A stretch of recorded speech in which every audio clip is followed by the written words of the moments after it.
Alors, Monsieur le Président Lacabarat, vous avez dit l'importance de la formation à la nouvelle motivation des arrêts de la Cour de cassation. Nous allons, je pense, nous livrer un exercice pratique, parce que pour les nouveaux arrivants à la Cour de cassation, il faut bien apprendre la méthode de rédaction nouvelle, sur laquelle les magistrats n'ont pas été formés. Donc, est-ce que vous pouvez nous expliquer, à partir d'un exemple concret, je crois qu'on va prendre un arrêt récent de l'Assemblée plénière du 13 janvier 2020, et nous l'expliquer par rapport à une ancienne rédaction en matière, je crois, de responsabilité délictuelle ou quasi-délictuelle. Pour expliquer la motivation enrichie adoptée par la Cour de cassation désormais, je voudrais vous présenter un arrêt qui a été rendu en assemblée plénière par cette Cour le 13 janvier 2020. Il s'agit de savoir dans quelles conditions le tiers à un contrat peut, lorsqu'il subit un dommage du fait d'une mauvaise exécution du contrat, obtenir son indemnisation auprès des contractants. L'affaire qui a été jugée par la Cour de cassation le 13 janvier 2020 est tout à fait typique de ce type de situation. Il y avait entre deux entreprises un contrat de fourniture d'énergie. L'énergie a cessé d'être distribuée à l'un des contractants pendant plusieurs semaines, et un tiers qui était en relation d'affaires avec le bénéficiaire du contrat de fourniture d'énergie a subi par ricochet les conséquences de l'interruption du service pendant plusieurs semaines. Et donc, il s'agissait de savoir dans quelles conditions ce tiers, qui a incontestablement subi un préjudice, peut obtenir des contractants l'indemnisation de ces préjudices. Alors, comment se présente l'arrêt au point de vue formel ? Comme je le disais précédemment, la Cour de cassation a abandonné la rédaction par attendu. Désormais, les différents points de la motivation de l'arrêt sont présentés en style direct dans des paragraphes numérotés, ce qui fait qu'on sait exactement comment se déroule le raisonnement de la Cour de cassation. Il y a une première partie qui est annoncée par un titre, « Faits et procédures ». Donc, cette partie-là se borne à relater les faits qui sont importants pour la compréhension de la solution et la procédure qui a été suivie jusqu'à la saisine de la Cour de cassation. La deuxième partie est consacrée à l'examen des moyens. Et ce qui est très intéressant dans la nouvelle rédaction, c'est que cette rédaction distingue l'énoncé du moyen et la réponse de la Cour par des sous-titres. L'énoncé du moyen est annoncé par un sous-titre et surtout, on sait à partir de quand commence la réponse de la Cour, puisque cette réponse est introduite par un sous-titre « Réponse de la Cour ». Alors, dans la réponse de la Cour à la question qui est posée, c'est là qu'apparaissent les changements les plus importants. Avant 2020, comment rédigeait-on un arrêt dans ce domaine? La Cour visait un texte. À l'époque, l'article 1382 du Code civil, qui est devenu, depuis la réforme de 2016, l'article 1240 du Code civil. Donc, on visait un texte, on affirmait un principe.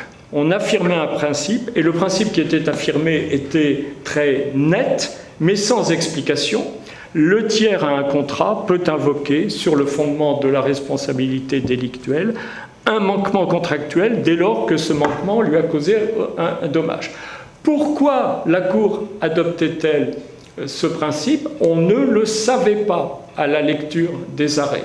Il fallait il fallait examiner des documents préparatoires à la décision pour savoir les raisons pour lesquelles la Cour de cassation adoptait ce principe. Le rapport du conseiller rapporteur, l'avis de l'avocat général étaient des éléments qui permettaient de comprendre les raisons du principe adopté, mais en tout cas, ces raisons n'apparaissaient nullement dans l'arrêt.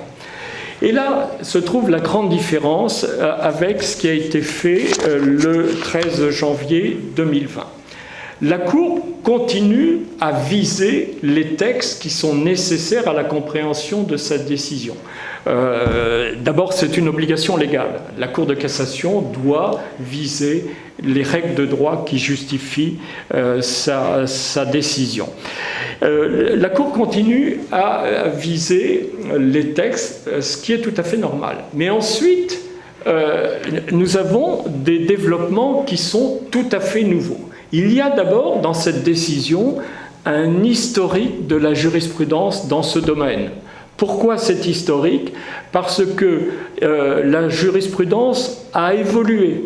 La jurisprudence sur ce sujet a évolué. Il y a déjà eu en 2006 un arrêt d'assemblée plénière sur le sujet. Il y a eu ensuite d'autres décisions rendues par la Cour de cassation et certaines de ces décisions qui sont toutes citées. Nous avons dans cette décision le rappel de l'ensemble des décisions qui ont été rendues dans ce domaine. Certaines décisions semblaient avoir abandonné le principe de la responsabilité des contractants pour une mauvaise exécution du contrat causant un dommage à un tiers. Et la Cour de cassation donc explique pourquoi elle estime nécessaire de revenir sur ce sujet. Et dans une deuxième partie de cette motivation, justement, on prend appui sur les textes qui sont applicables et on déroule le raisonnement qui aboutit à la solution. Pour faire simple, on rappelle que les contrats sont opposables aux tiers, mais ne peuvent nuire aux tiers. Ensuite, on explique que la mauvaise exécution d'un contrat peut constituer ce qu'on appelle en droit un fait illicite. Et là, on arrive justement aux conséquences potentielles du fait illicite à l'égard des tiers, lorsque des tiers subissent un dommage qui découle directement de ce fait illicite, eh bien, le tiers peut obtenir l'indemnisation de son préjudice. Alors, pas directement sur le fondement du contrat, mais sur le fondement du texte relatif à la responsabilité délictuelle, puisque lui, il est un tiers, il ne peut pas invoquer directement les textes relatifs au contrat, il ne peut qu'invoquer les textes relatifs à la responsabilité délictuelle, mais le fait illicite qui justifie l'indemnisation se trouve dans la mauvaise exécution du contrat. Donc, pour reprendre mon exemple,